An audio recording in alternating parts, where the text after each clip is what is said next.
Togo célébration du 13 janvier, 2024 janvier, etc.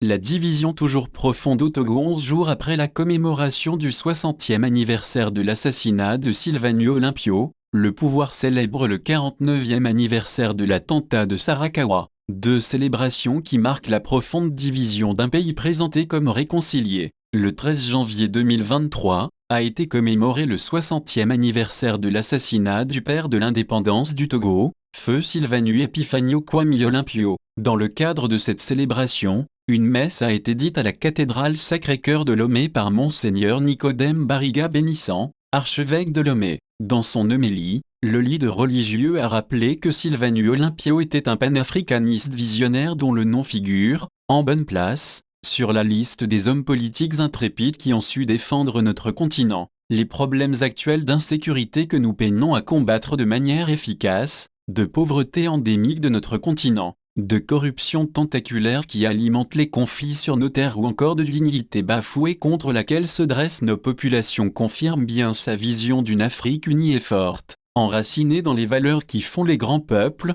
une Afrique fière de marcher vers son avenir, a souligné l'archevêque. De nombreux responsables politiques, principalement ceux de l'Union des forces de changement, UFC, et de l'Alliance nationale pour le changement, ANC, ainsi que du Mouvement du peuple pour la liberté, MPL, ont pris part à cette action d'hommage. La diaspora togolaise y était également représentée. Le lendemain, une autre messe a été dite en hommage à l'illustre disparu, à l'initiative des partis et associations membres de la dynamique Monseigneur Kpodzro, DMK, et leurs alliés. Certaines organisations de la société civile togolaise ont marqué l'événement par des rencontres de réflexion. Bien évidemment, c'était le silence du côté de ceux qui semblent porter l'héritage de cette disparition. Une fois encore depuis le fameux accord RPT-UFC, le régime s'est pour sa part abstenu de toute manifestation en ce jour qui était jadis fêté comme journée de la libération nationale par feu Gnassingbé Eyadema. Une dizaine de jours après la commémoration de l'assassinat de Sylvanio Olympio, celui qui est présenté, selon diverses sources, comme son assassin sera lui aussi célébré. Ce 24 janvier 2023, Fort Gnassingbé est annoncé à Kara, sa ville d'origine, dans le cadre de la célébration du 49e anniversaire de l'attentat de Sarakawa. Le 24 janvier 1974, le DC-3 dans lequel se trouve le président Gnassingbé Eyadema s'écrase à Sarakawa. Un sabotage imputé aux milieux financiers étrangers hostiles au projet de nationalisation de la Société des mines de phosphate.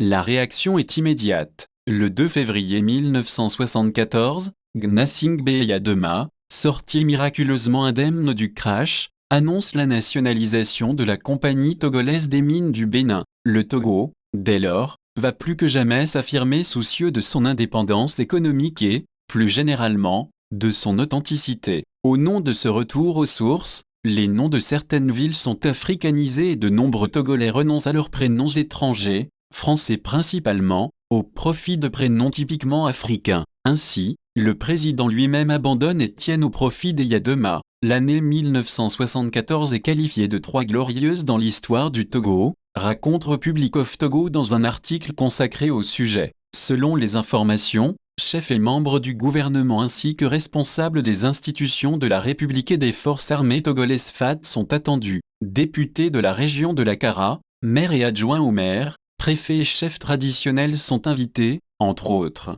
Le dépôt de gerbes se fera sur place, mais aussi dans les différentes villes du pays. Une célébration aux allures de fête nationale. Il ne manquait que la déclaration de la journée comme férié, chômé et payé pour donner un caractère national à cette commémoration. Celle de Sylvanio Olympio n'a pas suscité autant de mobilisation de la part des officiels. Dans tous les cas, il s'agit de deux célébrations en l'espace de 2 semaines avec deux héros différents par deux différentes parties des composantes de la société togolaise. Si l'un est indéniablement un héros, l'autre pose toujours une équation irrésolue, au moins dans le sens d'une contribution positive à la vie de la nation togolaise. Bref, à chaque bord politique ou à chaque Togolais sa fête.